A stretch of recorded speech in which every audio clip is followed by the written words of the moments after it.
And we're live. Hello, everybody, and welcome to our show, Get Me Someone Who Can Sell. Today, I'm your host, Olga Pishnyanka, and today I have a treat for y'all. We've got Brendan Taylor with us. I met Brendan, I don't remember how he came to me, but when I saw his track record and his resume, my jaw just dropped. I always look forward to speaking with people who talk about their track record and are proud about what they've accomplished. So today, because our show is for those leaders, CEOs and sales leaders that are growing their companies and they're looking for tactical how-tos and like actually step-by-step from people who've done it, I wanted to get Brendan on the show ASAP and ask him questions about how he did it. So that way those who are watching can replicate whatever worked for him. It may not be exact step-by-steps, but it will be the framework or whatever you're going to take away from you. So with all of that said, Brendan is super impressive. I hope you read his bio by now. But Brendan, why don't you come on and say hi and kind of tell us, how did you get in sales and how did you think you'll be good at it? Wow, that's a great question. So my name's Brandon Taylor. Thank you for inviting me on, Olga. If you ever hear anything from me, I'm very passionate about scaling growth. And you asked the question of how I got into sales, which is a very interesting story. In college, someone knocked on my dorm room and I got recruited to sell books door to door. And I went for a summer and I sold books door to door for the entire summer. And it was probably one of the hardest jobs, I think, even to date, that I've had to do in my entire life. And I wanted to quit every day, and it's like I just wanted to stop, but no, it was very prescriptive. This is what you do every day. You ran your own business, and I won top 5% of the nation during that summer. And I went back to college with a big check and lots of money and a brand new skill set. I learned how to sell, right? And it was then that I decided I think I'm going to be in sales for a career. It was then. So up until then, so there was an accident, right? So kind of how you always talk about. So wait, you said it wasn't easy. Are you saying sales is not easy? No, it was not easy. Even then it was like, you gotta knock on 20 doors and you gotta do, 7 presentations to get one sale. It was very methodical, very prescriptive. And, this was, back then, right? And this is door-to-door sales. It's not so different today. The behaviors drive opportunities drive closed ones, and ultimately, you have a customer. So when I first looked at you, I didn't know much. I didn't know much about you. I've heard of you, but I didn't know much about you. But when I looked at your profile tells a story. And more importantly, it's not the words, it's the numbers. And I always tell the leaders is the good performers, solid performers use lots of numbers to tell the story. And you use plenty of that. So tell us about what was your first big success in sales? Kind of where was that, and kind of how did you do it? So I would consider the door-to-door sales a big success, right? Like I absolutely went out there and worked my butt off for 3 or 4 months and won top 5% of the nation. And that was early on.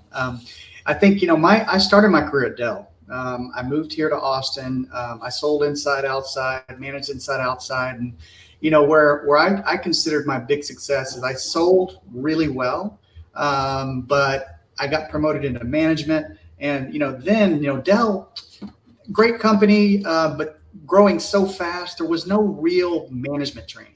So it was, you have a good manager, you have a bad manager, and you learn from both of them, and then you create your own management style. So I decided I want to be in leadership. I want to manage a sales team. I want to be the best version of that. And I went and I got, a board of mentors to get better and better. And then I won Manager of the Year 2 years in a row at Dell. And I think when I say, how did I get into it? What makes me excited? I think that's where I really started winning and winning. So you started as an individual contributor. So you went door to door. So you learned the ropes. You learned that's, hard and how to keep pushing and how to keep going. And then how did you transition into sales management? Like, did you always want to be the leader, or did you kind of get there by accident? Well, when I was selling, because I'd had the door-to-door experience, and then I was, selling basically on the phone, I could see that, the leaders that I had, some were good and some were not. And I just felt like I was really passionate about people. I believe that I could help people get to where they want. I believe I can help people be the best version of themselves and get the most out of them and turn it into a high performing team. And I saw some of the leadership. There were some good managers, not so good managers. And I thought, I can do this and I can do this well while impacting people's lives in a big way. And I believe if I combine those two, and then all of a sudden, performance happens. Did you get so did you act like a manager before you got promoted, or did you get promoted and then you had to learn how to do it? So you see what I mean? Like, how did it exactly happen? Because you've been a leader up ever since then, correct? Kind of you kept on. Yeah. So that's a good question. So I did step in and became a coach for the manager. And because when I was selling, I did really well and I was selling a lot. And it's like, okay, can you help me mentor some of the people on the team to help them get there? And so I started doing that. I helped the leader do that. And then obviously, the eyes came on. It's like, wow, Brandon's really good at that. Maybe he could be a great manager. But realized my selling path was very short. I sold for 3 to 6 months and all of a sudden I was managing, and then I was in management ever since. And then, a couple of detours, but at the end of the day, my passion for leadership, my passion for people is pretty strong. And I think that's how I got to where I am today, essentially. So some people that I speak with, they want to stay individual contributor forever. They don't want to manage anybody. They don't want to deal with that. And some people, once they get into it, they keep going. Do you think it's kind of intrinsically how it is for every person? Or do you think there's something more to that? So in other words, is that just truly a personal preference, or is it something else? I do believe, there are a few things. One, it is personal preference. And to be clear, it's okay to be the best version of yourself and be the best individual contributor on the planet. It's okay. That's an honorable mission.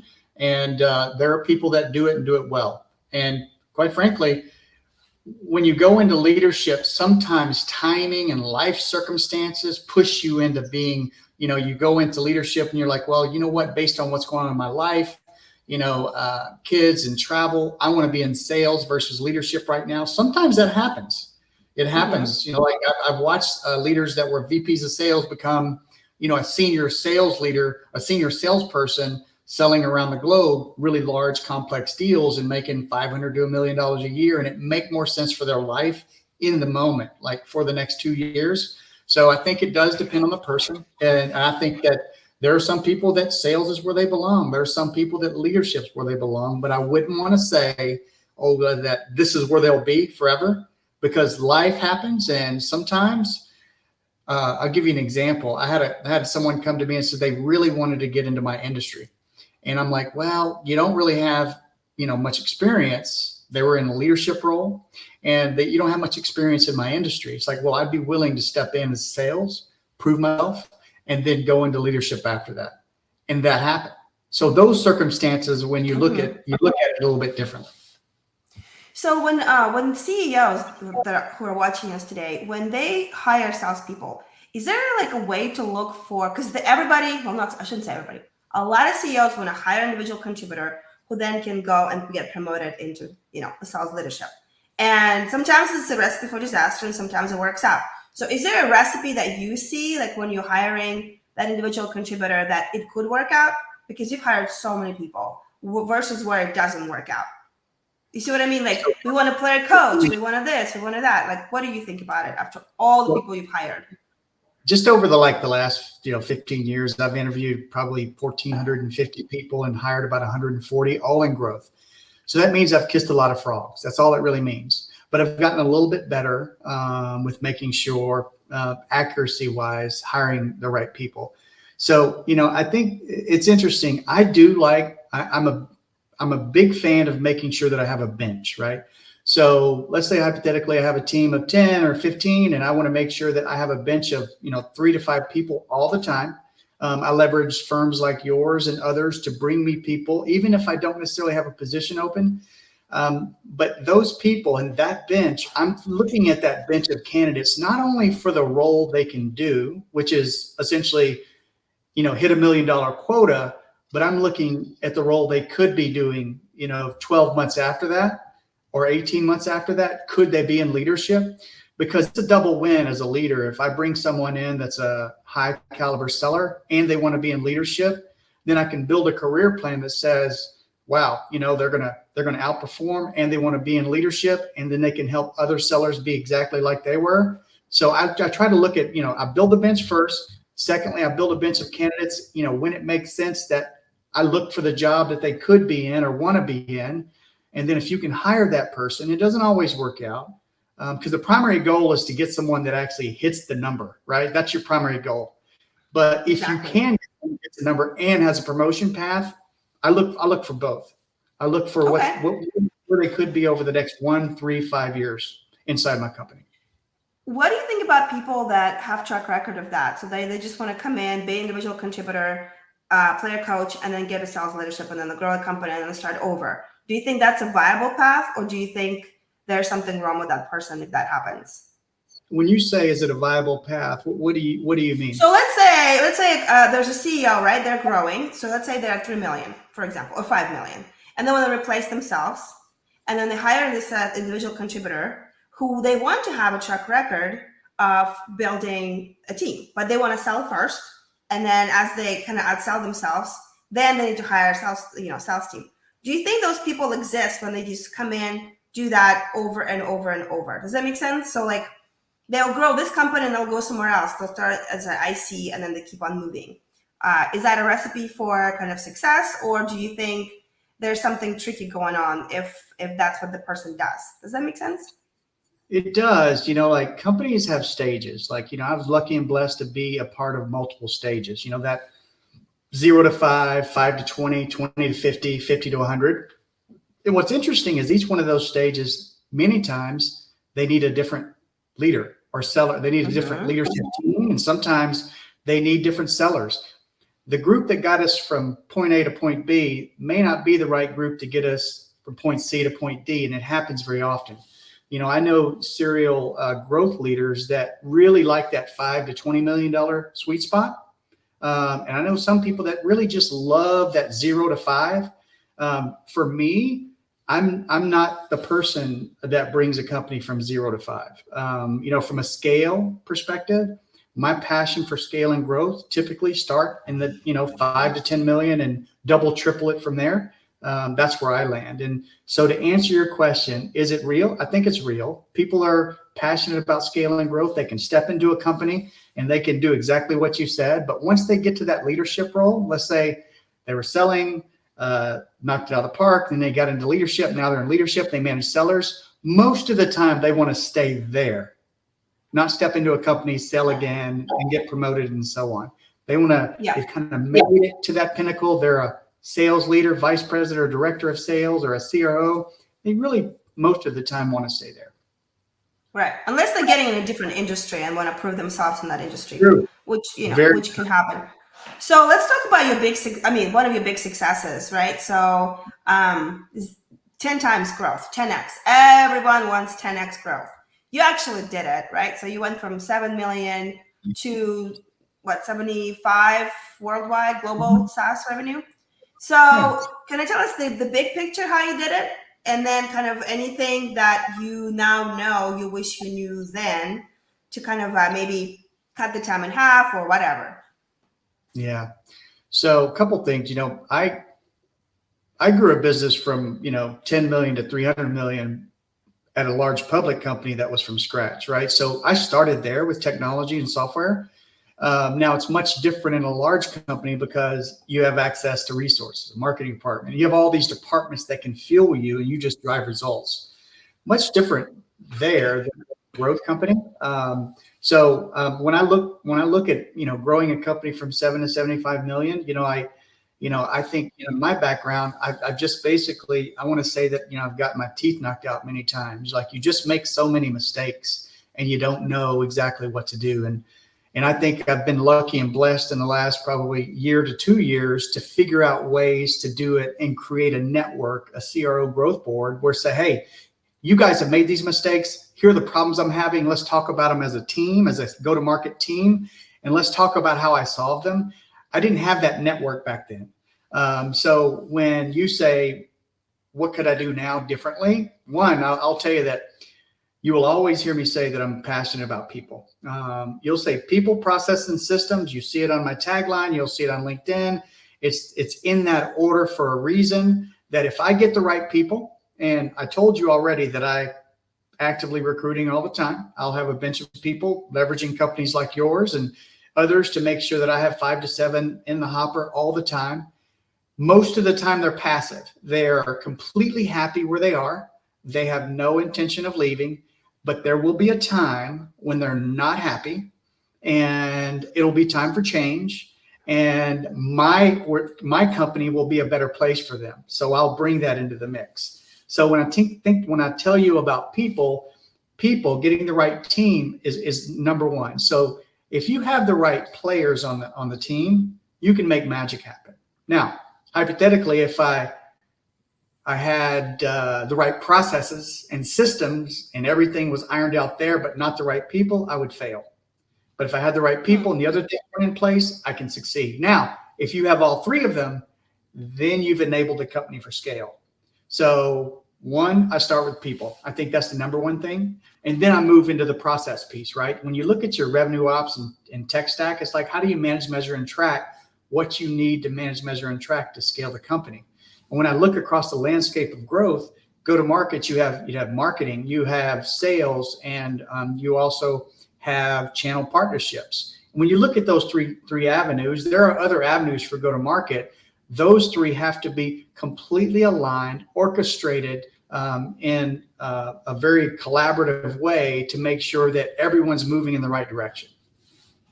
Does that make sense? So yes. So when you started, when you were at 7, right? Let's talk about this specific example and this cookbook or playbook. I guess that's a more modern approach. People, say this way. So when you look at the playbook for the 7 million to whatever, 75, when you started, did you have the right people in place? Did you have the right systems in place? And did you have the right processes in place? Or did you have to figure that out, like from your actual experience? Did you have to figure that out and learn along the way? Kind of how did that work for you there?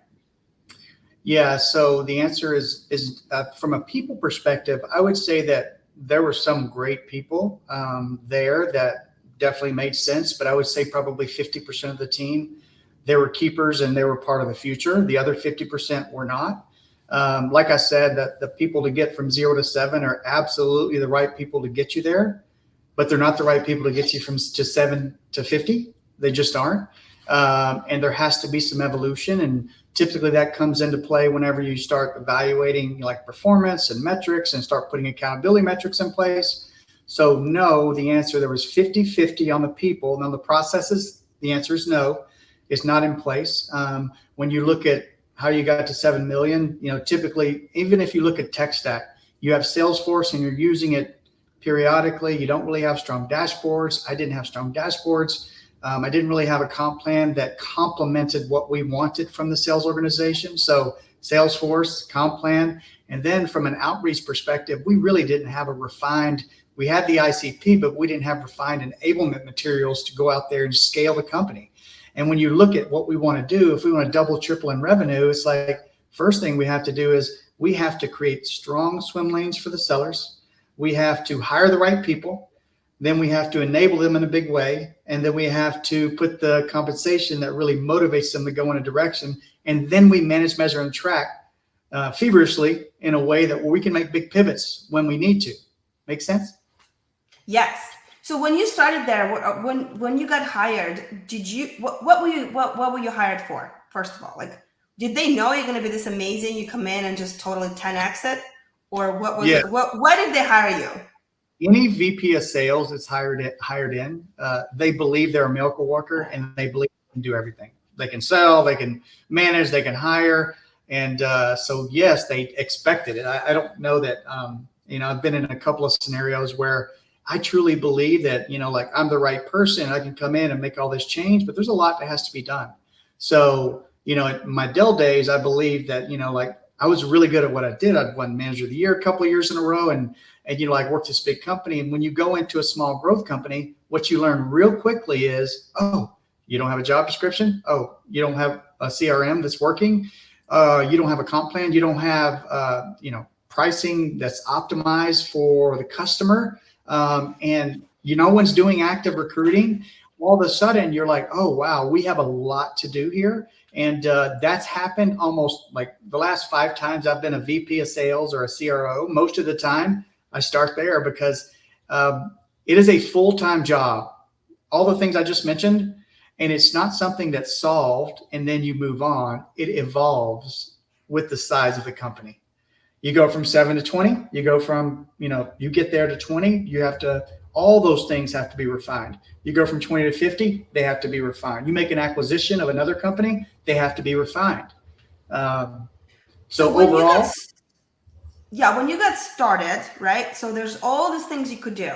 How did you prioritize? How did you figure out, okay, was there a lot of support maybe from the board or from the CEO, or was there, like, where did you start? How do you, like people who are watching it, the CEOs that are growing, they're overwhelmed, right? Like, so where do they start when they hire somebody? Or did you already know what to do and you're like, boom, boom, boom, this is my system?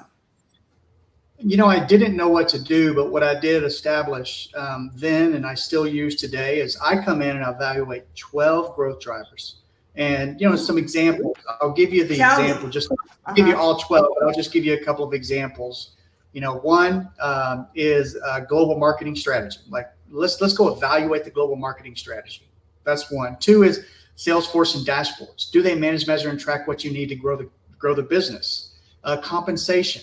Does it align with? So I look at all 12 of these growth drivers, and every one of the growth drivers are aligned to go to market. Like, go to market is a motion. That motion has to be aligned and orchestrated for the company to grow. And many times inside of companies, they're broken up into 3 silos. You'll have, marketing over here and sales over here and maybe channel over here and maybe another motion over here. And I look at that and say, it is a go-to-market motion that needs to be aligned. Regardless of like reporting structure or anything like that, the go-to-market motion needs to be aligned in a big way. Okay, so you came in, so you evaluated, kind of see, I like how you talk about comp plan, and I like how you're talking about accountability and like metrics, right? Like, is that, if you had to start anywhere, like where would you look first? The metric side, like is everything set up for you to see the improvement, or would you evaluate the people first and make sure you've got the right people there? Like what's the first thing? Some things have to be done in parallel, but I've got to start with people, right? And the reason why is because hypothetically, let's say I came into an organization, like my most recent situation, I came into an organization, there are 60 sellers or 60 people in the commercial organization. That includes, client success and sales and marketing and sales engineering and consulting. Wow. And, look at it, it's a pretty big organization, but at the end of the day, anyone that's quota carrying, and there were about 25 of them that carry a quota, the first thing to do is evaluate the people that you have in place. And the reason why, and I shared this I have a newsletter called The Revenue Architect, and this is a great example, is that, if I spend 3 months hiring, I'm recruiting, you do this for a living. You spend 3 months, you recruit, you find that perfect person, you bring them in, you onboard them for 1 or 2 months, they build a pipeline for another 4 months, you're 9 months in, and you're trying to figure out if this person going to work out or not. And if they don't work out, you start it over again. So you're looking at a year, and it's not just about the $200,000-300 grand you may have spent on the person. It's the $1.5 million quota you miss out on. So it's the opportunity cost. So you asked me what I would do first. Number one, I would come in and evaluate the people and make sure we have the right people. And if by chance we're questioning that maybe some of them may not be the right people, we start the recruiting. And this goes back to my having an active bench, always having an active bench and always recruiting. I believe that, like the people first, but you go from the people, to the metrics, and then you start going from there. I go people, process, system, in that order. What's your system for evaluating people that are already employed? So like, is there a simple system? Is it pretty complicated? Kind of, what do you typically do? Kind of, how do you know if somebody will make it versus not? I like to look back over anywhere from 1 to 2 years, however much data you have. And the data is not just around performance, close one revenue is a lagging indicator of something, right? Your performance, your attainment is a lagging indicator of something that you've done to get there. You've either made calls, you've scheduled meetings, you've been to events, and you've opened opportunities, and you've closed one deals. Now, close one and your attainment is a lagging indicator of all these other behaviors. Now, I like to look at attainment. Absolutely. I like to look at any behaviors that you manage, measure, and track, see how they're doing, see how the seller's doing. And I look back anywhere from 12 to 18 months. And I can go further, but I just want to look at the people. I also get strong feedback from their manager, right? It's very important to know, what does their manager say about them? Now, having said that, Olga, this is really important. A lot of times managers will champion their people no matter what, and you've got to have, as a leader, you've got to be able to look at the numbers, take the feedback, and have some judgment, because at some level the manager may not be the right person. And I've ran into that as well. So as a growth leader, as a revenue architect, you got to look at the landscape and say, how are we going to grow? People first. Okay. The manager performance, the seller performance, look at all the landscape on that side and make sure that you're on the same page. And quite frankly, this has been a scenario where I have done really well, but I missed it a couple of times too. And when you miss it, it impacts your entire year, your next 3 years, if you miss getting the people part right in the beginning. So you kind of bring us full circle about numbers tell the story, right? So you look at the performance, the numbers, and how they performed, and kind of that tells you a strong story. I always say that, like, performers will always talk about numbers. They're proud of it. It's not bragging if it's true, right? So that's super important. And then the other thing, so when we look at what makes a good salesperson, right? Like, so their sales skills and like how well they do something is one thing, the numbers and everything. But what about mindset, right? So sales mindset is something that's so under-talked these days. So for example, like when you came on board, when you first started, did you know that you're going to grow this business to over 70 million? Like, if somebody told you from the future, it's like, you're going to do this, like, would you believe it? No. I've stepped into a couple of 3 different companies early on. No, I didn't understand. It's more 30% year-over-year growth. That was kind of the plan. But I think the compelling thing is like, when the company announces that, hey, we want to grow to 100 million, and you're at 10 million, and everyone's like, we don't even have the right amount of people or products. Mm-hmm. What I found, it creates a growth culture. And when you have a growth culture and it's a sales-led culture, and then all of a sudden you have everyone on the team looking for ways to get to 100 million, then everything changes. You bring in the right people that think that way, because the number was never 75. It was more like 100. I'm like, people say no way. My existing company, it's like, how do we double? How do we get to, 250 million over a period of 3 to 5 years? Then you start looking for avenues to make that happen. Are there new verticals? How do we get more from existing clients? Can we do more cross-sell, upsell? Can we drive ASPs up in a big way while keeping a customer acquisition cost low? You start looking for these avenues. And when you have the right leadership team, magic happens. So when you looked at that number and you're like, oh my gosh, I'm going to do this. So your mind is probably going with all kinds of stories, right? So how did you self-coach yourself? Because only you can manage your mind, right? There's no one else, kind of sitting there. Like, did you consciously think about how to train yourself to do this, or look out to mentors, or go and get help, or I don't know. How did we get from Brandon at this stage to Brandon at that stage in terms of like, how were you wired and programmed? Like, how did you do it? So in the large company environment, what's interesting is like, never had any fear. You have resources. I can grow this thing to 300 million and we're good. In a growth environment, it is very hard. Resources are constrained. Mm-hmm. It's like go and close 10 million. I'm going to give you 300,000, but go close 10 million. I'm going to give you $100,000 per salesperson, but I need you to go hire $200,000 people. You have to go sell the vision, sell the dream. I would say it's hard. I think overall, mindset wise, even today, I work with some really powerful coaches and they're really bright and smart. But I would say, you kind of get that even today, it's a daily rigor around making sure your mindset is set on, hey, I'm going to perform. I'm going to outperform. This is our goal. Let's look for ways to get there. It's like you really have to maintain that positive outlook on your mindset. I mean, and that was then and even now. I mean, like even though it's evolving and changing, your mindset has to be, like really just checked in a big way, because the people around you, they will adopt whatever, mindset you have.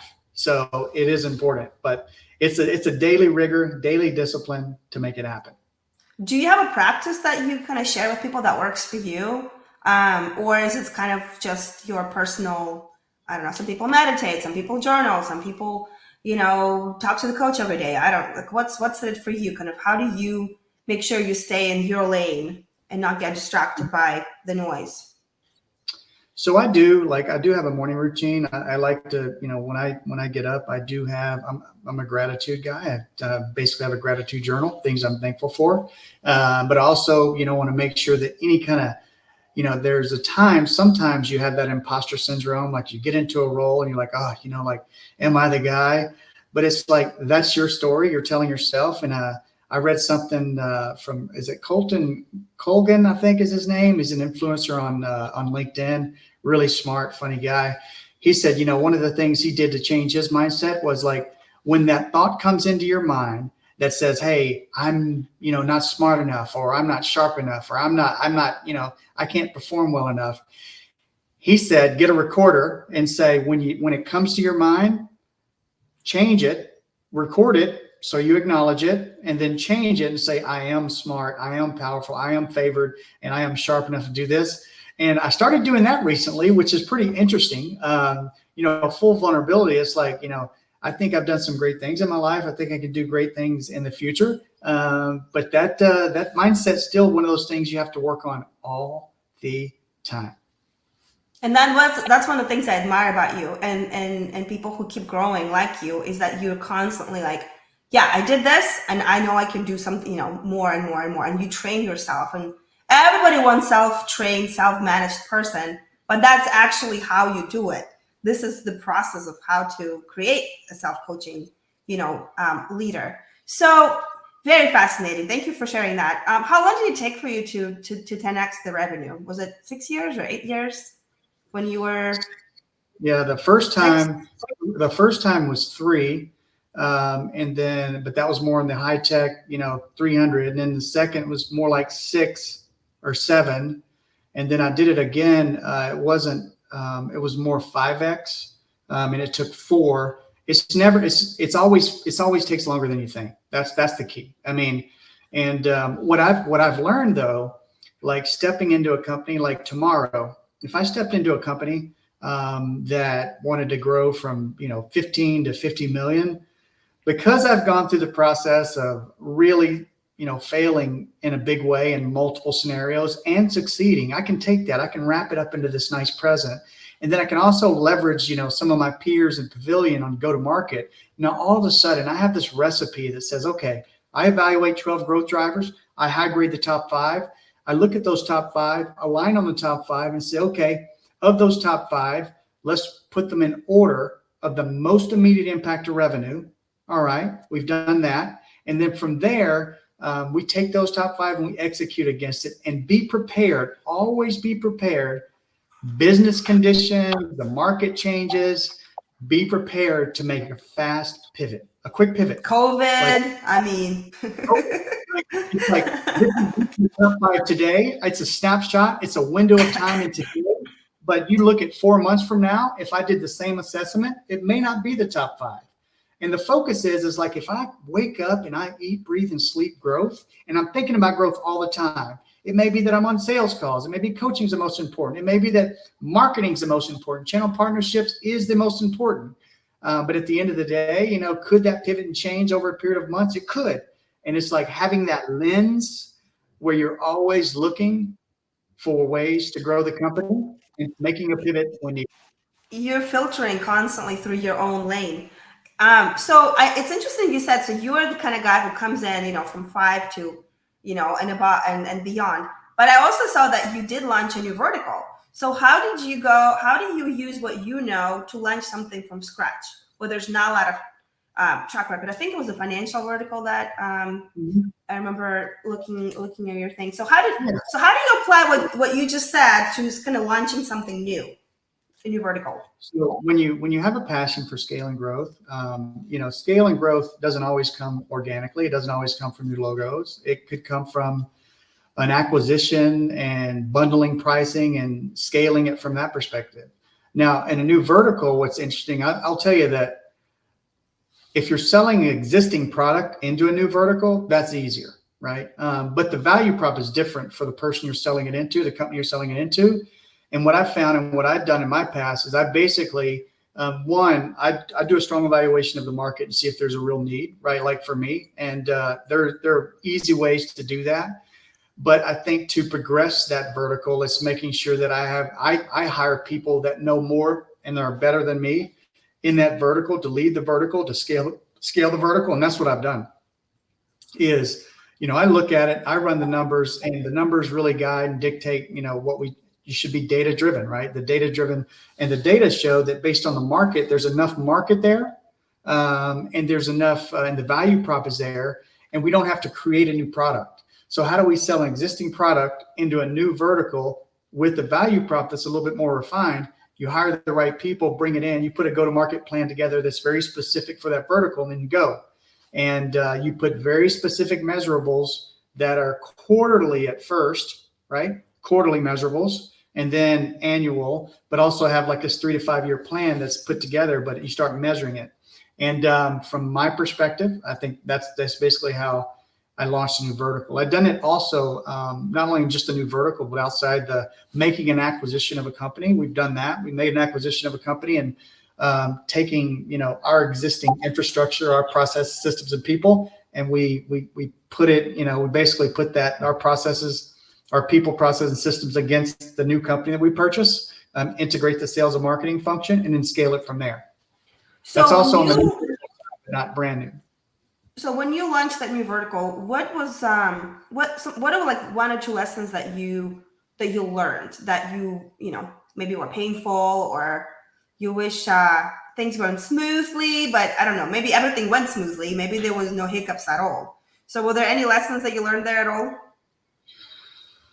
I think when you launch a new vertical, a lot of things have to be done, right? If you're a seller, if I hire a seller to go and sell in this new vertical and it's brand new, you have to enable that seller in a way that is the most refined enablement you'll ever see, because the seller will get discouraged. And when I say that, it's okay, is the value prop there? Here's how you have the conversation. Here are the proposals that are already refined and ready to go. All you have to do is develop them and send them out.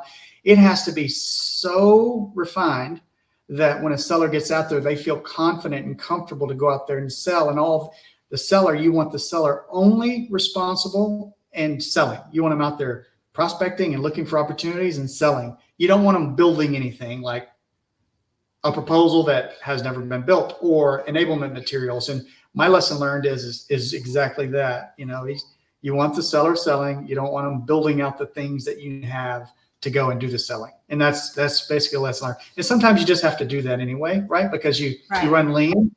But if anyone that reports into me has a quota, I want them selling, right? And whatever it takes to make that happen, I want them out there prospecting. I want them in front of customers.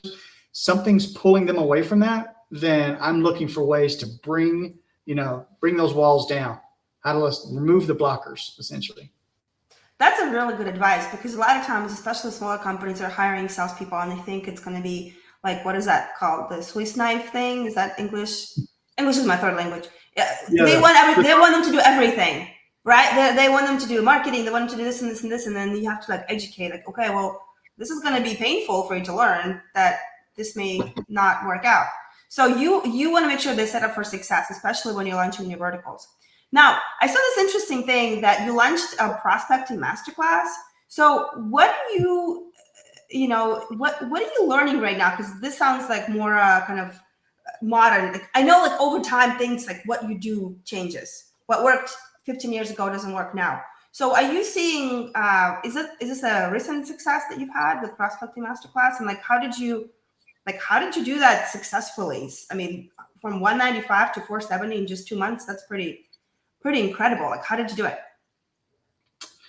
So it's interesting. Like, I told you that I'm passionate about scaling growth, and our current company, the company that I did this for, we're in a scenario where we run really lean. And I told you that I'm always looking to build a bench, and essentially we had hired 19 people over a period of 7 months, because 7 months prior, of the amount of 25 quota carrying people, there was only one that was a prospector, one.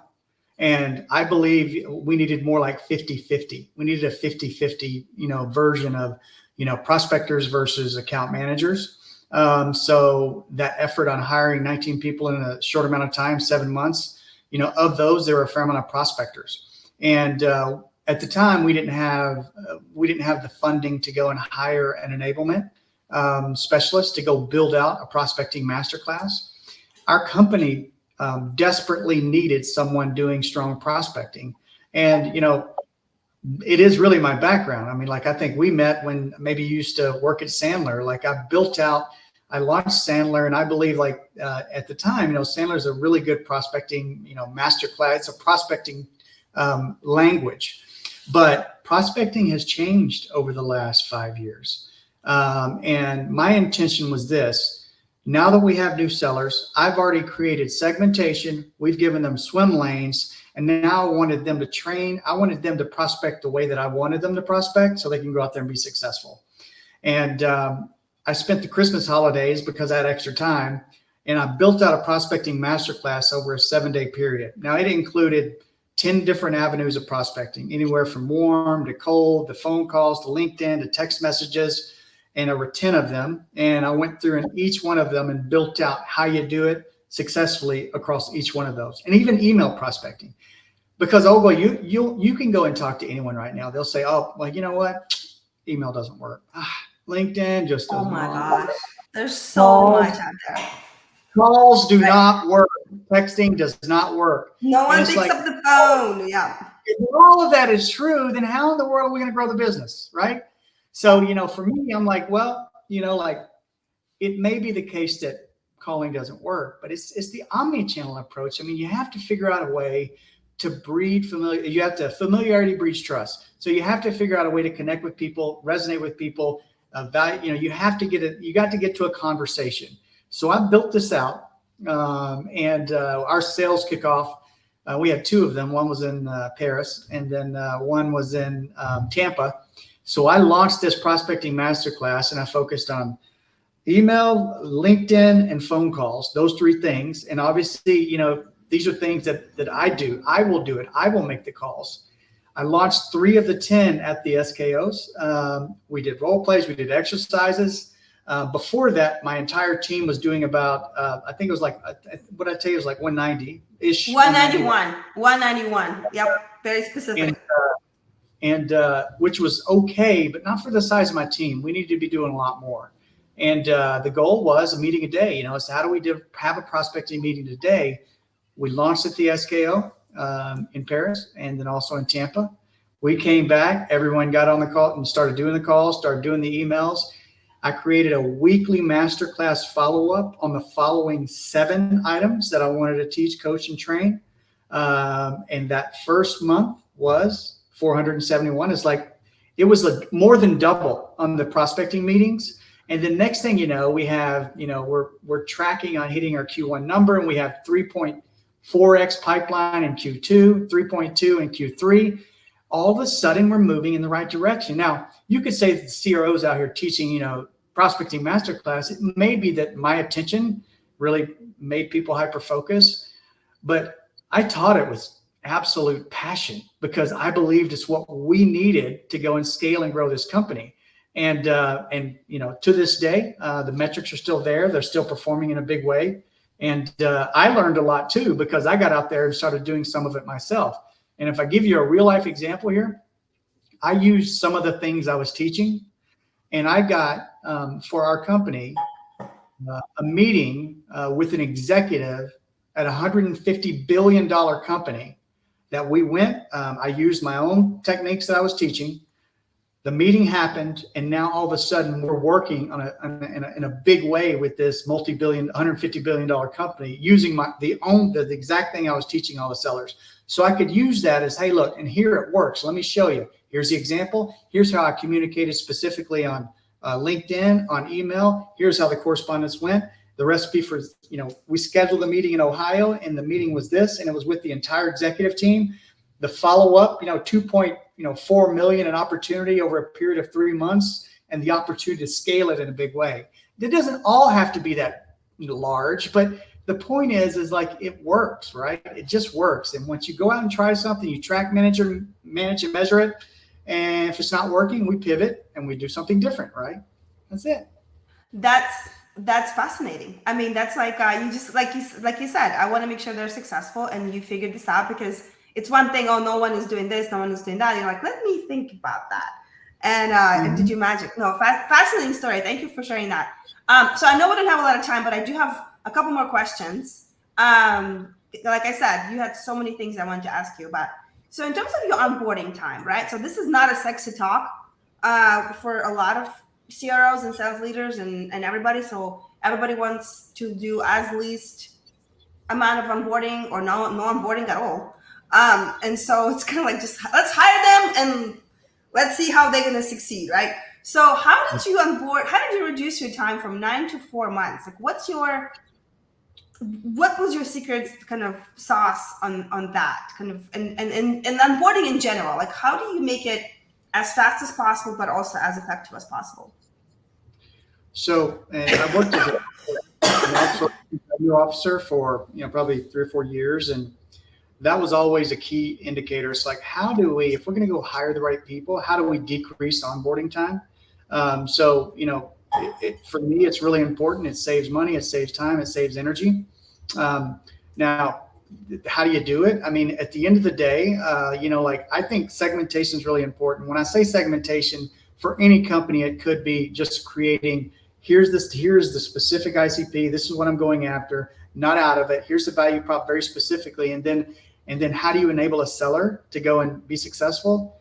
You basically will very clearly write out how they have the conversations. And here's the email templates, here are the LinkedIn templates, here's the conversation. Let's do role play on a regular basis to make sure that they understand and have very clear conversations. So I'm big on role play. I'm big on coaching. Any seller that or sales leader ever reported to me, they know that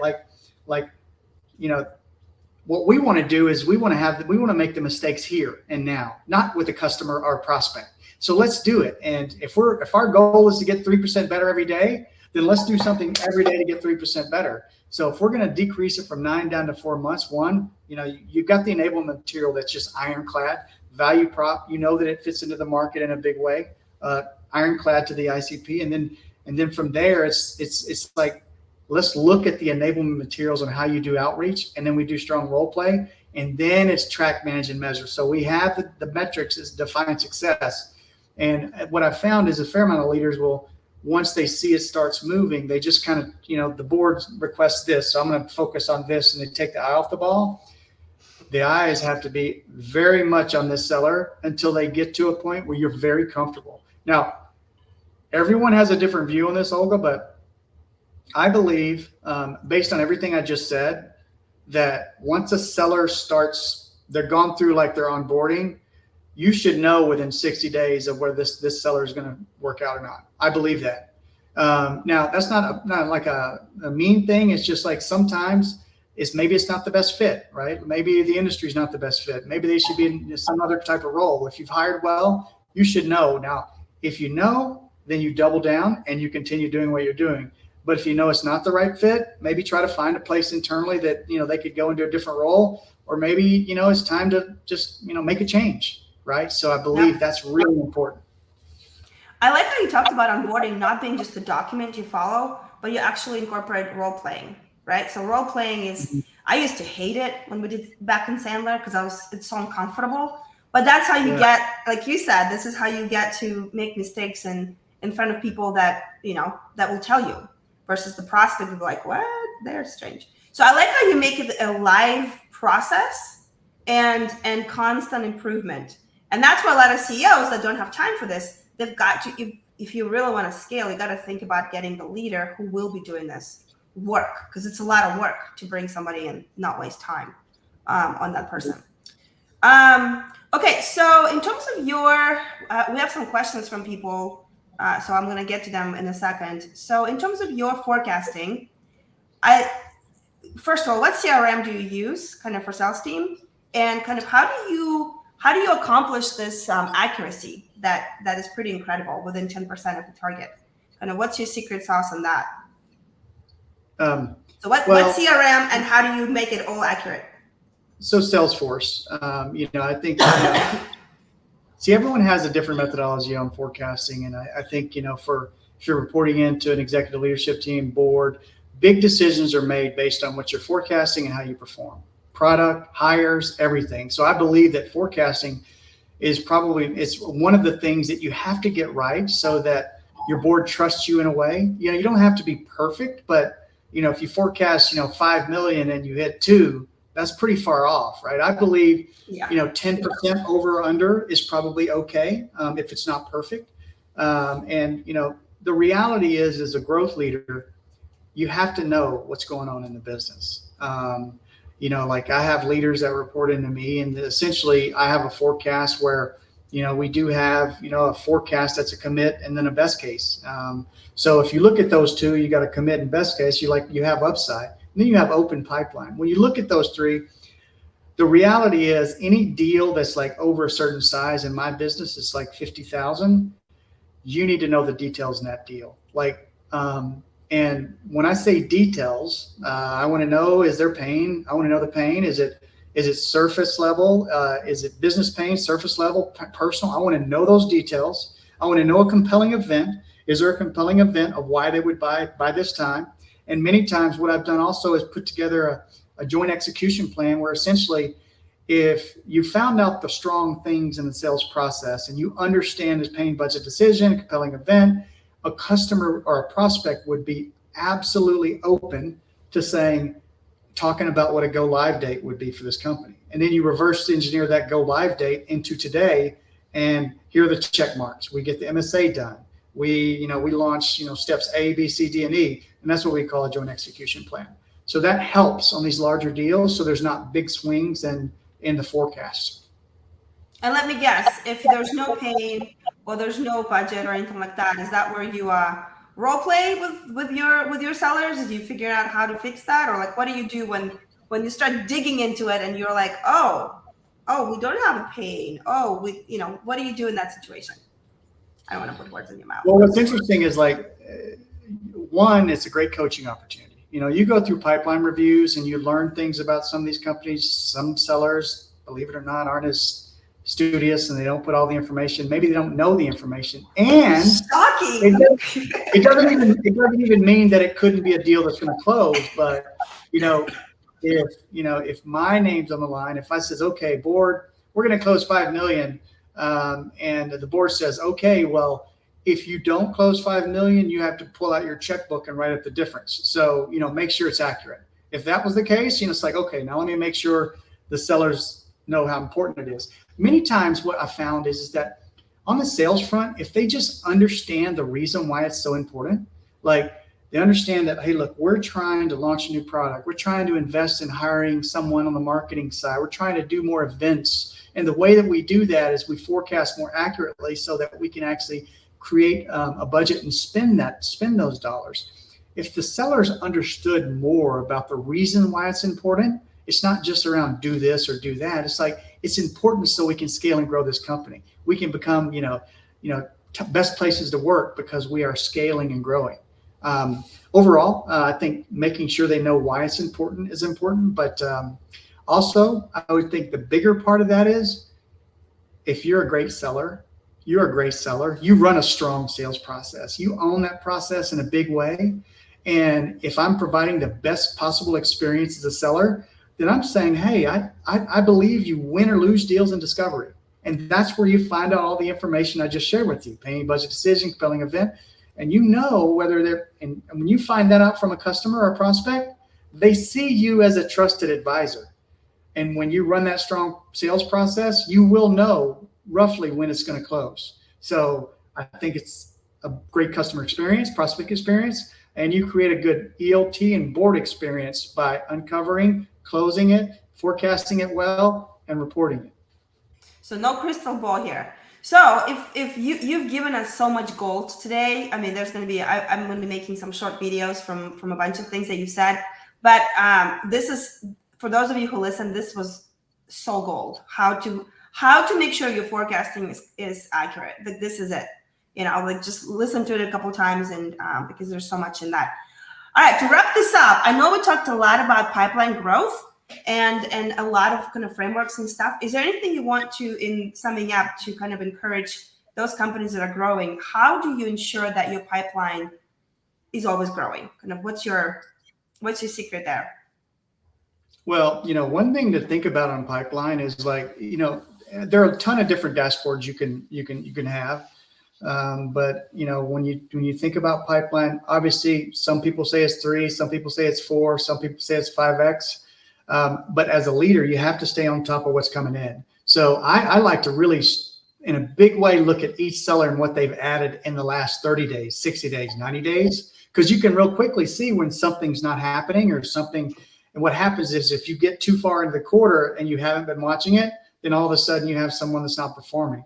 So I think keeping an eye on the numbers, you manage, measure, and track what's coming in, what hasn't come in. But overall, there are a lot of ways to drive new pipeline, whether it's uncovering existing opportunity from cross-sell, upsell, or new logos. I think you need it all. And also, I believe that, you know, developing a very strong channel partnership strategy is also a way to tap into 1,000 sellers that maybe, if your business, you know, it makes sense without you having to go and hire that many, and figuring out a way to make sure that you enable that team to go and sell your product, whether it's on the partnership, on the channel side, is also a big way to drive pipeline. So if you had to give, would you say it's 3x, 4x, 5x, or it just really kind of depends? Well, you know, a 3x is probably a good number. It is. But if you, in a scenario where, you know, all of a sudden your close rates have gone from 40% down to like 10, then all of a sudden you're thinking, I either got to raise my close rate, or I've got to have 5x pipeline. So, you know, it's like, because if you keep a close eye on the conversions, you got to keep a close eye on the conversions across the board and the different stages inside of your opportunity and your funnel. And that's when you know which levers to pull. 3x is probably a really good number of good qualified pipeline when your ICP is very clear and you've got good sellers out there managing a strong sales process. Yep. All right. What question I did not ask you that you wished I did? So anything that I think I missed that you were like, I really wanted to talk about this.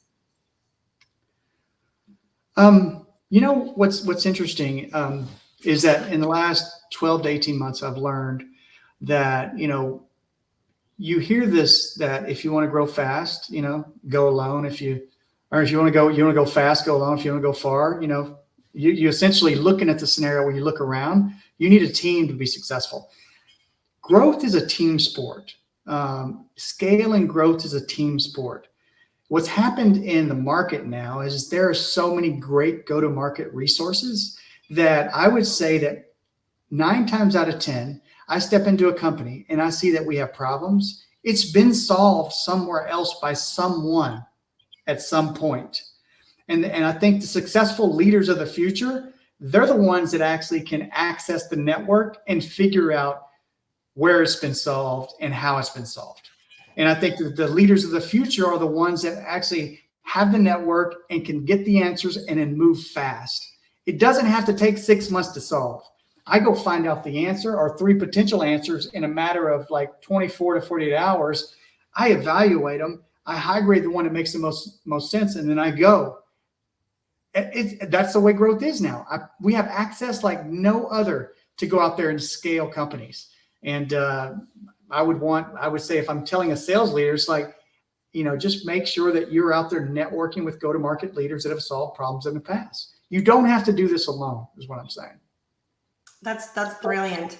Tom over here says model of control. That's what he said. I'm reading comments that people are leaving. Well, listen, this was so good. I could talk to you for hours and hours and hours. I know, but we don't have so much time. So thank you so much for coming. Where can people find you? If they want to learn more, talk to you about it. They can find me on LinkedIn. I'm not on it every day, but obviously send me a message on LinkedIn. I'm pretty responsive overall. And also, I would ask, if anyone's watching this, that, you may want to connect with me, but I absolutely may want to connect with you as well. Because not only about building a network, it's around, hey, look, most of the people that are on this and listening to this, they are wanting to grow, right? And I believe, like I said, it's a team sport. If you're in that world and you want to grow and you want to throw around some ideas and kick around ideas, I'm always up for that. And I will sign up for your revenue architect. That's a great name. So I'm sure people can find that on your LinkedIn as well. Revenue architect. Is there a link somewhere to sign up for that newsletter? That's right. Yeah, there is. All right. Well, make sure you sign up, because I will be signing up for that as well. I did not know you have that. Well, Brendan, thank you so much for coming. Really appreciate you. Stay for just 1 second as I turn this off. I appreciate everybody for comments and questions, and we'll see you guys next time. Bye. Bye. Thank you, Olga. Thank you very much.